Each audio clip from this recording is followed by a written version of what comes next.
We're going to talk about the tier 3 or what is called private weather stations that one can add to the on ecosystem, and what are the things that you need to know about this. So we have three presenters from AgWeatherNet side. We have Sean, who's going to talk about the portal and navigate the portal a little bit there, talking about how to add a station if you have, and we have a list of approved stations there that you can see and add those stations and also navigate some of the issues in the portal there. Then Jaitun, our weather data scientist, she's going to talk about the QAQC aspect and how we do this, and also the dashboard where you can see all the QAQC alerts and your stations and such. And to close this, John, our field meteorologist at Mount Vernon, he's going to talk a little bit about the site selection and the aspects of some of the preventive maintenance that you need to take care so that the good quality data keeps flowing through this private station that you will add on your farm or near your orchard and such. So with that, I think I'll stop sharing my screen and I will pass this on to John to get started on this. John.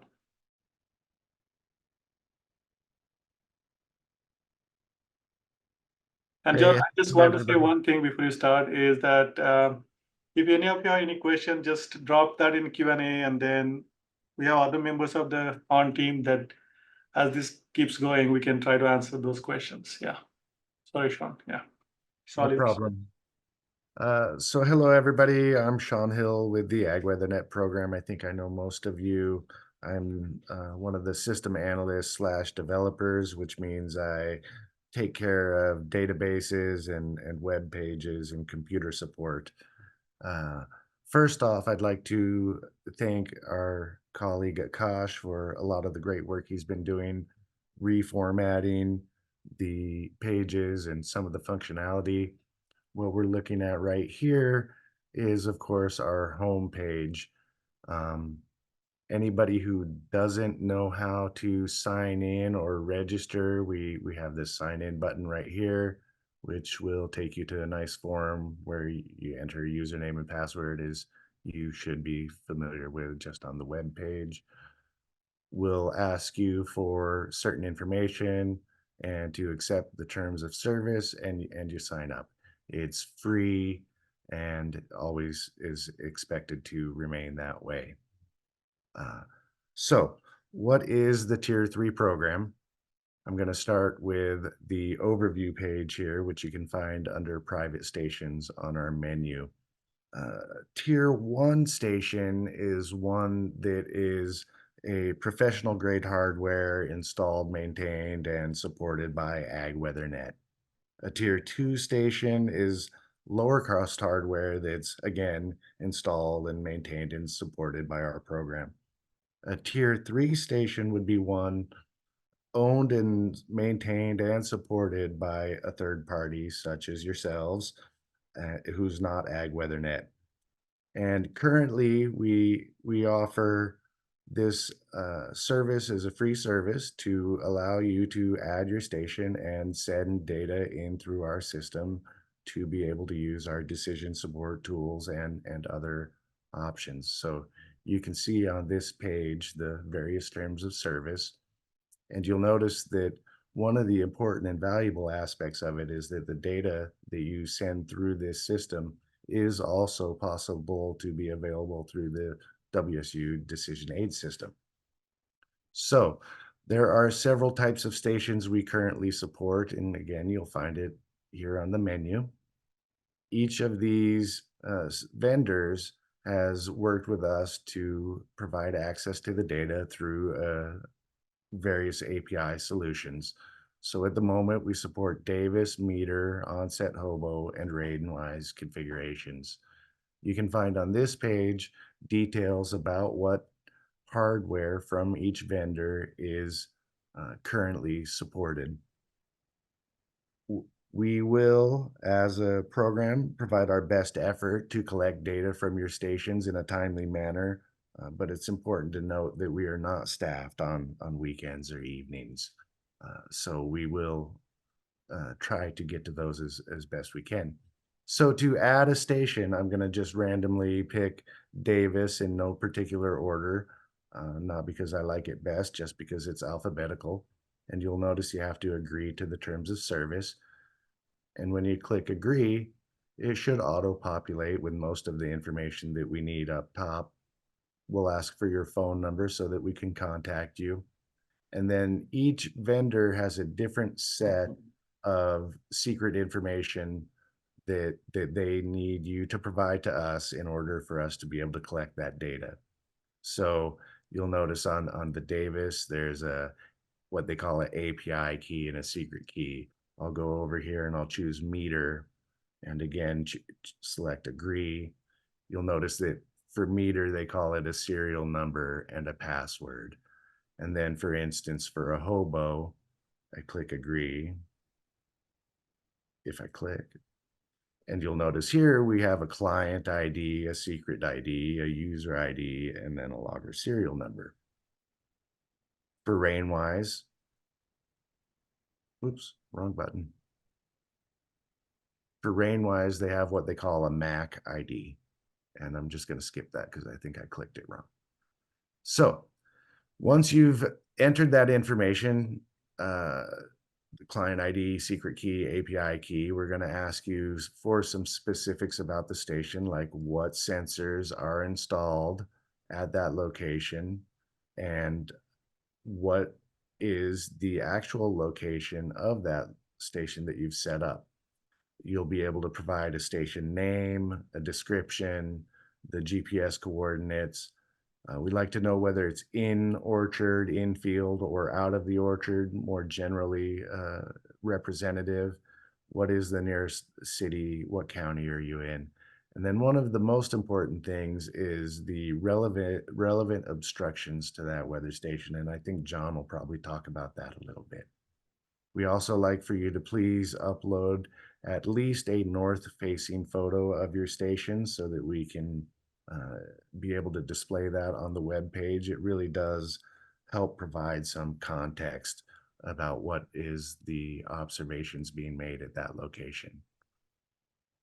We also have the standard maintenance and siting information on the website. And again, I think John will be talking about that. But once your data is flowing in, or let me take a step back, once you submit that weather station for use in the system, the field meteorologist team will get a message that says, hey, a new weather station has been added. They'll review that information. And then once they've had a chance to validate that information in that station's location, they'll approve it. And that's when the data starts flowing. We're estimating 24 to 48 hours typically is all that should take.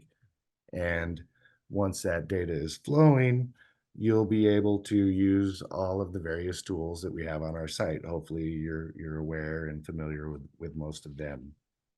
I should note that we currently support specific station configurations, and we will or could consider custom configurations of stations in the future. We'll do a couple of examples of data available. Grape cold hardiness. You see this is a tier 3 station. You can see that designated by the asterisk in the name. And again, it's had data here for this one's been connected for a couple of years, and it just kind of seamlessly integrates with the tools that we have. You can get, again, growing degree days, and you'll notice that this particular station has a gap in data, but we just handle that and carry on with it. So that would be one of the growers or owners' responsibilities to resolve that. You can, of course, use our 15-minute data pages, daily data pages. When you have a long enough history with it, you can use climatology reports. But one of the things that I think you're probably most interested in is weather-based alerting. And so you can see let me first go to my stations. You can see I have several stations that I've kind of hijacked from users or made a copy of. to claim as my own. But this is the dashboard you'll be able to see, and our colleague Jaitun will speak about this page a little bit. But you can go from here and set up weather-based alerts. Now I have these two for Prosser. They're a tier 1 station, but it's just easy to add another one. If I click the plus to add an alert and I say my tier 3, I can then select from this list of stations. Let's go with this one, choose various types of alerts that we may want to have, set the threshold value that I'd like to hear about. So if the temperature crosses 32 degrees, I'd like to know about it. And I want to know every time that happens. This is an interesting thing that I think Mr. Mike will enjoy, as we now have offered voice alert system.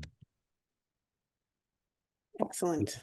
This is my cell phone number, so if you decide to call it, I understand. But right there, I added this. So as the temperature crosses that 32-degree threshold, I'll get a voice phone call. If I choose to change, oops, wrong button. I'm so sorry. I wanted to highlight that you can either view it by station or by alert type. So you see how that changed. I have high air temperature and low air temperature here, but if I prefer to view it by station, I can switch that way. You'll notice I've got my screen zoomed in pretty good, so I have a little scroll bar here. But if I wanted to edit the alert configuration and I no longer, and I no longer want it to be at 32 degrees, and I'd like to know when it goes 40 degrees, that's all you have to do is go in and edit it right there and click update. I personally prefer the text message, so I'm just going to switch it to that, and you'll see that it lets you know that the alert was updated. And cheating with my notes here, I wanted to say that as you add the weather station, we'll immediately start pulling the NDFD forecast for that station, so that in the data tools, you'll be able to look forward in time. See the dotted area, that's a forecast. And as your station accumulates a long enough period of record, I believe that the AgWeatherNet internal forecasting site-specific engine that we're working with will be able to start picking up and creating a custom forecast for your location. With the tier 3 station, you do get complimentary access to your own data through our own API. Of course, you could go directly to the vendor to get the data through an API as well. We are working on an interface to allow a single dashboard where you can view the conditions at each of your stations. And we would also like to solicit any feedback about what additional functionality or features would be most useful to you as users. Data, again, from those tier 3 stations can be made available in the WSU DAS system. It's important to know that it only works in DAS if you have the station installed from January 1st of that year, because many of the models are based on the accumulations that start from January 1. Sharing data through the AgWeatherNet system will help us improve our own forecasting system and the services we provide, such as our spring frost program and similar. Data that is fed into the AgWeatherNet system may be shared with the National Weather Service's NMP, National Mesonet program, which can help improve the national level forecasting. Couple of final notes is that we do require 15-minute data records. So be sure that when you're setting it up, you set your measurement interval to 15 minutes. We prefer a 15-minute reporting basis, although we will still collect data if it's only uploaded once an hour. And with that, I think I went a little faster than I did in my practice, but I believe Jaitun will be taking over and discussing the Tier 3 dashboard as well as the quality control system that she's been developing for these applications. So thank you.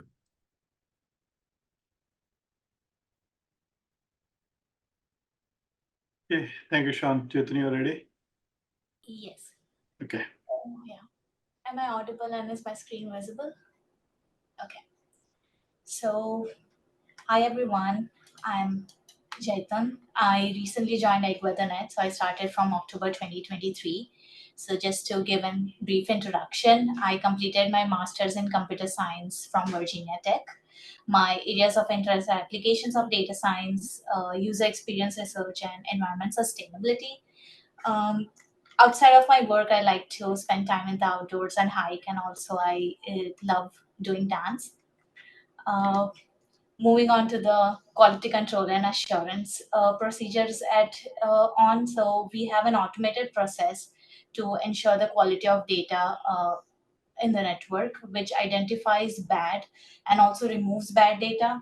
It also adds data quality flags like good, questionable, bad data, or if the data is modified.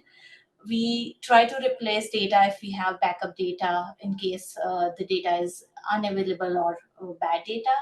And the automated process would generate alerts for manual review. So this is kind of a flow chart. So as soon as the 15-minute data arrives, it goes through all these steps before it is being released to the public.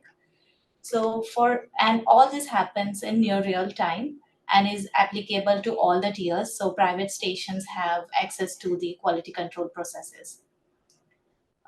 To give an example, so for instance, when air temperature data comes in, we will first check the range test. We'll do the range test. So, for example, the temperature in Pullman in March should not go beyond 81 degrees Fahrenheit and should not be below -20. So, we do this range check as soon as data arrives. Then, if the station has two air temperature probes, then we see that the data from both probes is similar. If it varies by a lot, then we flag it out. Next, we grab the air temperature, the previous record of the air temperature, which is temperature 15 minutes ago, and then we check if the difference between both the temperature is not very drastic. So, for example, temperature between in 15 minutes would not change by 20 degrees Fahrenheit. If it's so, then we flag it out. Next, we check for persistence. So just to ask that if the temperature has really changed in last 1 hour. If it has not changed, that could possibly an error or something wrong with the sensor. Lastly, we do process extremes based on the climatology data of that particular station. And right now in the pipeline, we also have another step to add, which is about comparing the sensor data with the radar data. This is specifically for precipitation, and we would be using the National River Center data for this. So once the data is passed through all these steps, if only it passes all the tests, we release it to the public. Otherwise, we generate alerts. So this alerts, we send it to the tier 3 station owners through automated alerts through emails. And here is a sample of the alert email that we would send. So here you can see the list of stations which are registered for this email and the alerts for each sensor type and along with the alert type and the count. Uh, Also, we have the description of these alert types for the reference of the users. It is to note here that it's the responsibility of the station owners to resolve these alerts and also like maintain the stations. So this emails help us to keep a track of all the stations that are maintained, and in case the alerts are not being resolved, then we would automatically stop supporting those stations. Moving on Tier 3 station owners can manage all the stations and including the alerts using the Tier 3 dashboard. I'll just stop sharing and change my screen here.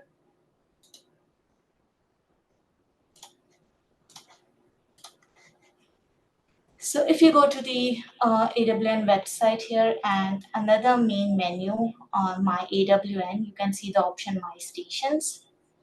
So under My Stations, you would be able to see all the stations which are registered for your particular account. And here the bell icon would show all the alerts with these stations. For example, if I go and click on this, I would be able to see all the alerts which are being generated. So for this particular station, there are bad value alerts for pyranometer and relative humidity. You can also see the count of total active alerts. If this is the last timestamp when the alert was, the last alert came in. If you want to see more information about the alert, you can see each and every one of the 18 alerts here along with the timestamp. You can either clear the alerts directly from here, like one by one, or you can do, so if I click it, clear one, it would clear one of the alerts. So the number changed from 18 to 17. However, you can also do a bulk clear by clearing all of them. And if you do clear all of the alerts for that particular station, you would see that the color of the bell icon changed from yellow to red. This is just to see that there are no active alerts for this particular station.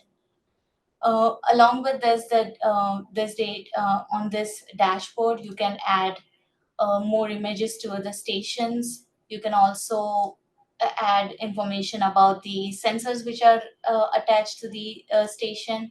You can also modify or view the secret keys as well as the station specific information. It is to note here that you can only be able to view, you edit the information after unlocking the form. This is to avoid any accidental updates. You can also edit your contact information from this dashboard.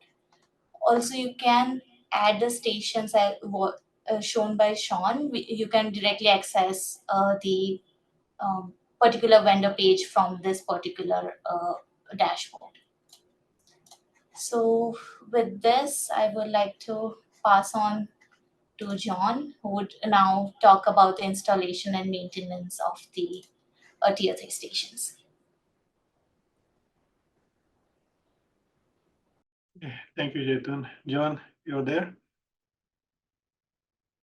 Yes. Hello. Adjust my screen a little bit here. There we go.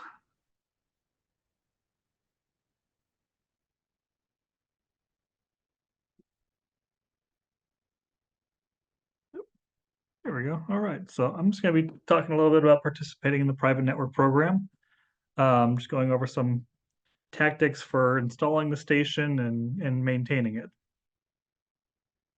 So we'll go over some questions that you might want to ask yourself before you participate. What sensors you might need, how do you deploy those sensors, the maintenance, and then some resources, which are basically be a redundant of what you've already seen here already.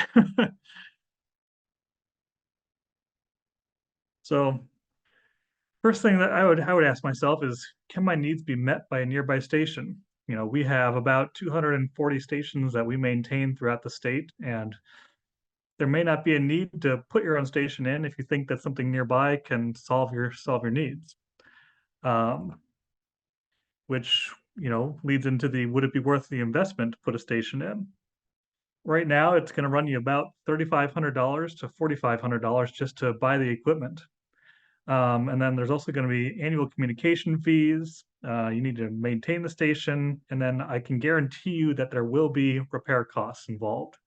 You've got a station that is being exposed to the elements. It's going to degrade. It's going to need to have parts replaced on it. There's going to be expensive repairs. So you should probably ask yourself, well, what's your goal in all this then by putting out your own station? And so I'm just going to go over a couple of examples here. First will just be of a tree fruit farmer who's interested in monitoring air temperature inside his orchard. and then a farmer interested in evapotranspiration estimates to help with irrigation scheduling. So what sensors might you need? Well, for the tree fruit farmer, if he's only looking to monitor air temperature inside his orchard, really all he needs to put in his orchard is then a temperature, a temp RH probe. He probably doesn't really need to put out an anemometer or pyronometer or rain gauge, especially if it's in the middle of his orchard, because the trees surrounding those sensors will all just cause biases in all those measurements. So you'd be putting a lot of money into a set of sensors that you wouldn't really be getting a good value out of. For the farmer that's interested in evapotranspiration, he does need to have a temperature, a relative humidity probe, solar radiation, and a 2-meter wind speed sensor. These are all the measurements that are needed to calculate the evapotranspiration. So he would need a full suite weather station. For locations for each of these guys, for the orchard farmer, well, if the sensor is contained within a radiation shield, it really can be placed wherever he needs it. If you want to put a canopy height to monitor the temperature of the canopy, that's your business with the private stations. Some things to consider though: pesticides will shorten the lifespan of a sensor. So every time pesticides run over the sensor, you can expect that sensor to be replaced a lot sooner. Another thing to consider is that field crews can be prone to accidentally damaging sensors, and that's why I included the picture here, is where a field crew member had accidentally hit inside of our tripod and knocked it off level. So we had to go back and we had to replace that entire tripod. We recommend mounting it at a height of about 1.5 meters, which is roughly 5 feet, but ultimately it's up to the user. For the farmer that's interested in evapotranspiration estimates, the full suite weather station should be placed in an exposed area of the property where you're collecting as close to true values of the weather as possible. When we place the station, we utilize a 10-to-1 exposure ratio. And kind of what that means is that you want to just determine the nearest tallest object and estimate its height, multiply that height by 10, and then place the station that distance from that object. So if a nearby tree is, let's say, 30 feet tall, ideally you'd want to put your weather station about 300 feet from that 30-foot tree to get the most accurate measure of the wind.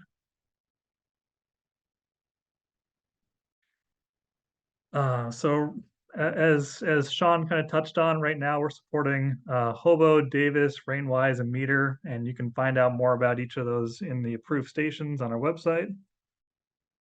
How do you deploy the sensors? Well, it's going to depend on the system and sensors. All of the all-in-one type sensors, like Meter has, they usually require a mast to put it on. So it's a 1.25 inch outside diameter pipe. It can be a bit of a challenge to design a platform that allows for leveling of the sensor. What we're using right now is just a little tripod that we can adjust, a tripod that's actually sitting on top of some nuts that are bolted into the ground, and then we just adjust those nuts up and down so we can perfectly level the top of the sensor. We tried bird spikes on our station, but we found that they don't really work that well. We found that it's actually probably better just to have someone checking on the sensor regularly to ensure that there's no kinds of clogs inside the rain gauge. Kind of what we found is that in a couple of stations, the birds were actually just pulling the spikes out of the actual bird spike mechanism, taking them back to their nest and building a nest with them.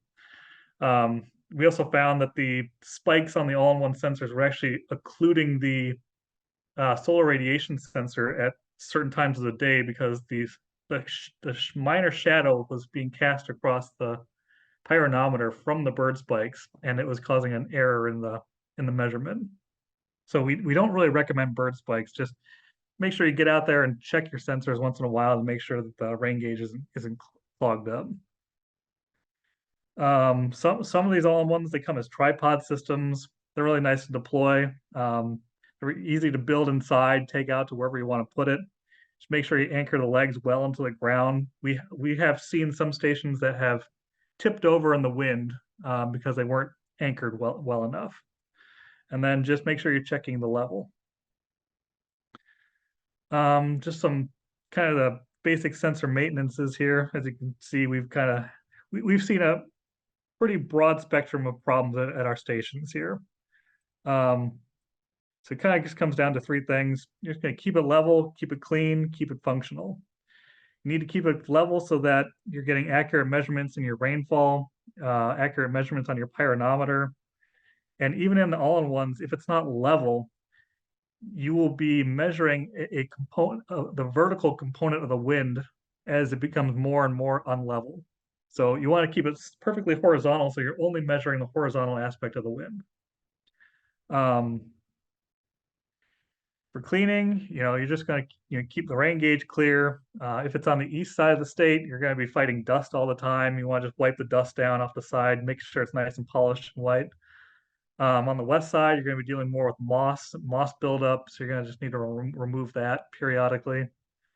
And then in terms of keeping it functional, it's just going to be replacing your batteries periodically. Yeah, I think that most of the manufacturers are recommending every 2 years to replace the batteries. So you just want to make sure that that's being done regularly. If the batteries die, you're going to end up losing all of the data for as long as you don't notice that's not offline. Another thing in the realm of functionality is going to be just to ensure that the cell modem is functional, that you paid your annual maintenance fees for communications. I can tell you that the biggest problem that we've seen in the private network is that the users are not paying their annual fees, and the station will go down for months at a time. So that's been a big problem for us. Again, just some resources that Sean went over is all available on our website under the private stations tab.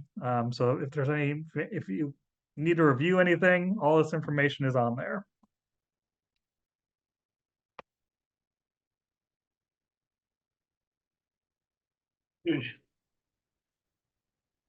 All right. So thanks, John. So we have about 20 minutes or so. If any one of you have any question for John, Jaitun, or Sean, I guess, Sean, Jaitun, and John, or any other member of the team, I guess, that we can try to answer here. Yeah, and I see Mike, you, Laurie, Ben, and Andy was there, and Sanchita, and Raj, and Shafiq. Yeah, if you have any question, just go ahead to ask that one. Yeah. I have a quick question.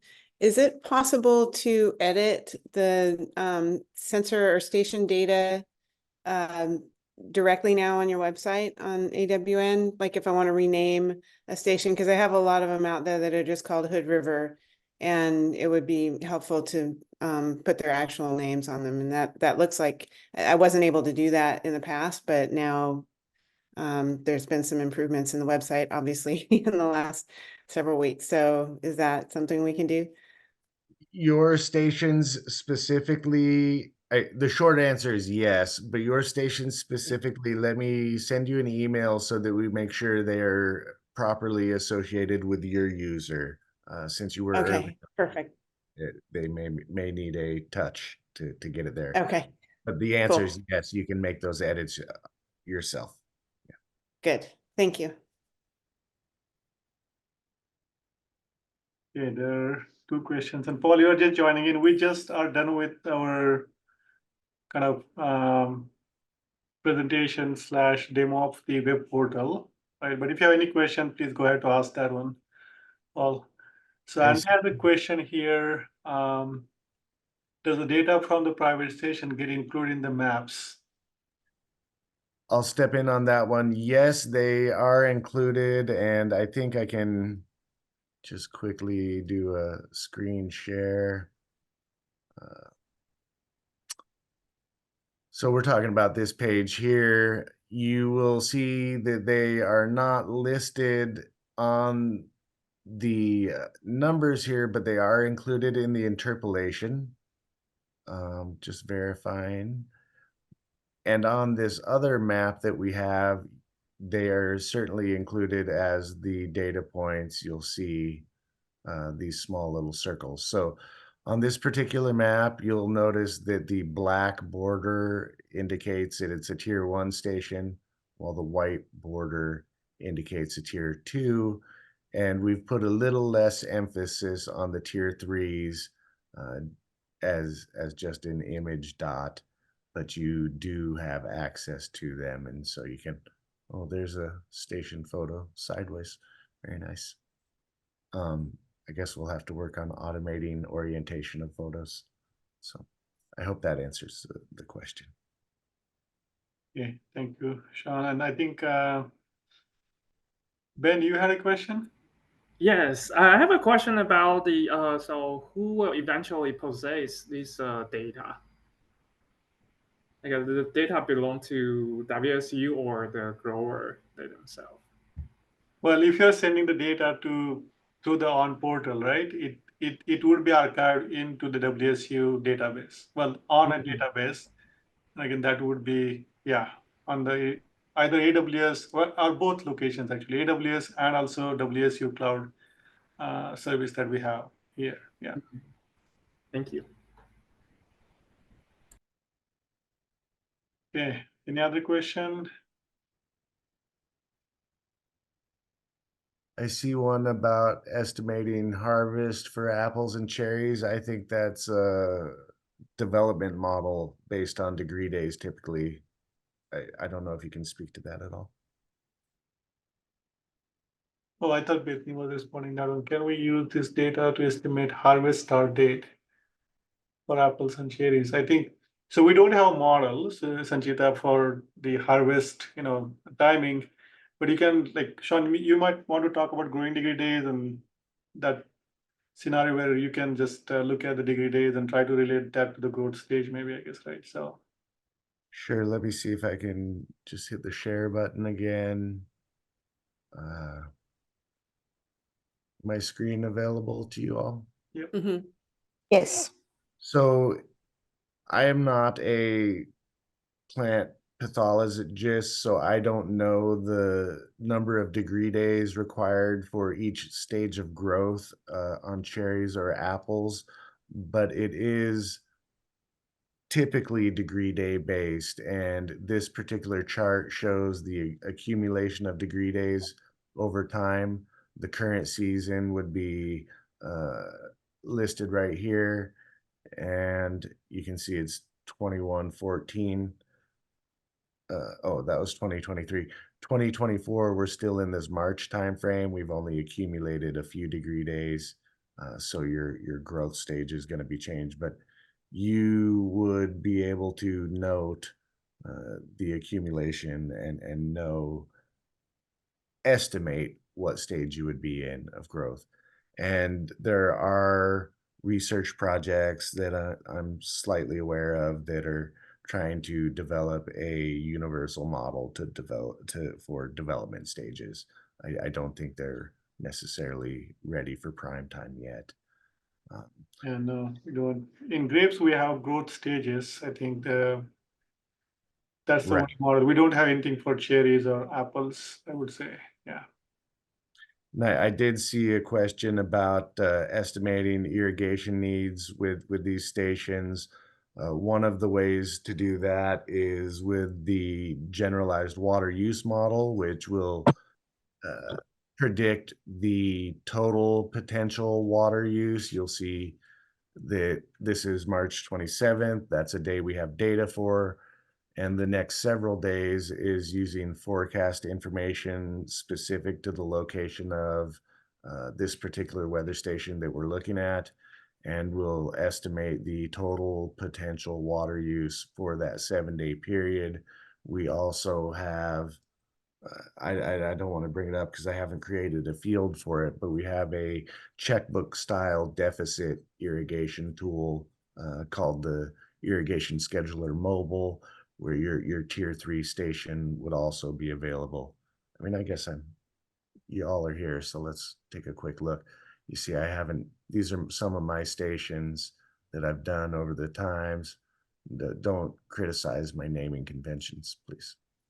But if you selected your field, season hasn't started yet. So like I said, I haven't created a block that makes sense for it, but you can come in and set up a particular field. I'm going to say that emergence was March 1st, and got to bear with me in these live things. I can show that each day has the amount of water use, any rain or irrigation that was applied, how much water is available, and how much room there is for additional water.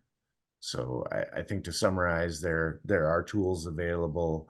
There is a little bit of a learning curve with them, but they are there. You can look at it as a chart as well. That'll blue line is available water, red line is when you have stress or loss of yield. And I'll just again highlight that it does take the forecast information and do the estimates as well. So I hope that answers that question. Thanks, Sean. I'll just hop I in. have Oh, sorry. I just wanted to hop in real quick and about the question about harvesting. Like mentioned, we don't have a specific model for that on our website, but there are resources out there for that. WSU Tree Fruit has some extensive information about harvest. So anything that you're looking for that you might not find on our website, you can go over to the WSU Tree Fruit website. It's treefruit.wsu.edu. Notice that they link to AgWeatherNet, so we work a lot together. So they'll hopefully have some answers if we don't have them. Okay, thanks, Nathan. I think Paul, you had a question? Yeah. Yeah, I had a follow-up question about the irrigation for Tier 3 stations. Have you taken a look to see if ET measurements, the ET calculations being derived from Tier 3 stations are relatively similar to those that are derived from the Tier 1 stations? Anybody? I think that's a great question for our data scientists to explore a little further. But I can say, generally speaking, the measurements between the consumer level versus the professional level hardware have been similar. And one of the biggest impacts on that irrigation need is the wind speed. And the wind measurements in particular seem to be just fine, generally speaking. So if anybody else has an input on that, please feel free.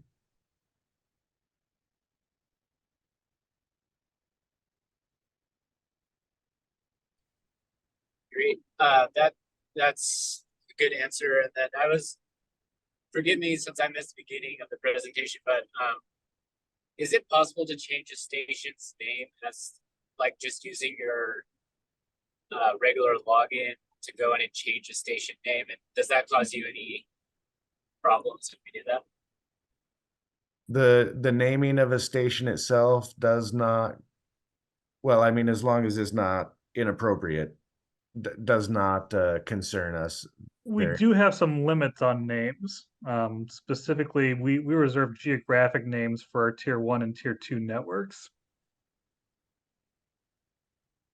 Okay, but like just changing a ranch name on something or something like that won't bug your system. Yeah, Paul, I hope you're seeing the screen that is shared by Sean. He's trying to show you how you are, yeah. Yeah, you may be just dialed in on telephone, but under the My AWN section, you'll find My Stations, which is what we're calling our Tier 3 dashboard. Within that Tier 3 dashboard, there's the capability to edit the details of your weather station, including name, location, installed sensors, things like that.